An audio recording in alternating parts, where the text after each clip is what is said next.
हा व्हिडिओ सर्वांनी शेवटपर्यंत नक्कीच पहा, कारण की ह्या व्हिडिओमध्ये ना असे काही इम्पॉर्टन्स पॉईंट आहेत ना, ते सर्वांना माहीत असणं गरजेचं आहे. तुम्ही पाहू शकता जेव्हापासून आपल्या मार्केटने ऑल टाईम हायच्या जवळ गेलेलं 24,400ची लेवल, तेव्हापासून ती लेवल मार्केटने अपसाईडला सस्टेन न करता तिथूनच जे पहिले सेलर्स ॲग्रेसिव्ह होते तेच परत ॲग्रेसिव्ह होऊन मार्केटला खाली घेऊन आले. त्याच्यानंतर तुम्ही पाहिलंच असेल की त्याच्यानंतर आपल्यासाठी 22,200ची लेवल होती, तो आपल्यासाठी एक चांगला सपोर्ट बनलेला त्याच्यानंतर, आणि तिथूनच बायर्स वापस मार्केटला अपसाईडला घेऊन जाण्याचा प्रयत्न केला आणि त्याच्यानंतर बायर्स मार्केटला कुठपर्यंत घेऊन गेले, 24,600च्या लेवलवरती. हो, तुम्ही इथे पाहू शकता की जो हा 24,700ची लेवल आहे. मी नेहमी मार्केट म्हणजे जेव्हा पण मी व्हिडिओ बनवतो ना, तेव्हा माझ्या व्हिडिओमध्ये तुम्ही ऐकलंच असेल की दोनच इम्पॉर्टन्ट मी लेवल सांगायचं. एक तर अपसाईडला 24,700ची लेवल आणि डाऊन साईडला 23,000चा इम्पॉर्टंट आपण सपोर्ट मार्क करून ठेवायला नक्कीच सांगायचो. तर तुम्ही इथे पाहू शकता की त्याच्यानंतर मार्केट 24,600च्या लेवलपर्यंत गेलेलं आणि तिथून परत सेलर्स ॲग्रेसिव्ह होऊन मार्केटला खाली घेऊन आले आणि त्याच्यानंतर जो लो लावलेला ना, तुम्ही इथे पाहू शकता 23,000चा लो होता.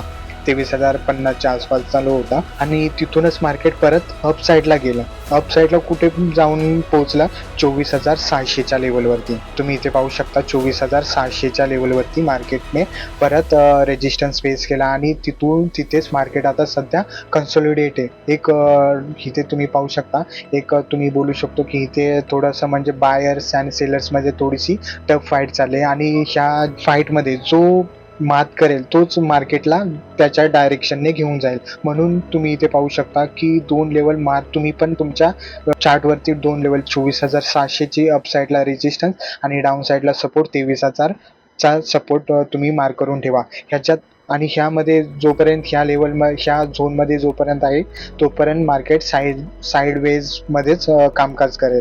इथे कुठलाही चांगला डायरेक्शन ट्रेड आपल्याला भेटणार नाही. एकदम छोटे काउंटर ट्रेडमध्ये आपण कामकाज करू शकतो. पण ते घेण्यापेक्षा जर तुम्हाला सेफली जर हे करायचं असेल इन्व्हेस्टमेंट किंवा थोडंसं मार्केटमध्ये चांगलं टिकायचं असेल तर ह्या लेवलला तुम्ही चांगला सपोर्ट दिला पाहिजे. तिथून जर आपल्याला येणाऱ्या पण दिवसात तुम्ही इथे पाहू शकता, आता इथे सध्या मार्केट 23,600ची लेवलवरती मार्केट बसलं आणि जर ही लेवल ब्रेक झाली 23,600ची तर मार्केट 23,000च्या लेवलपर्यंत येण्याचा प्रयत्न करेल.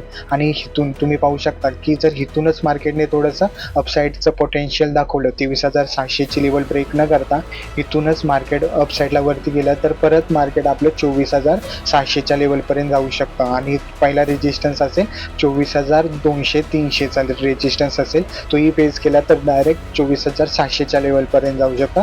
जर हा 23,700ची लेवल मार्केटने ब्रेक केली तर 23,200ची असेल.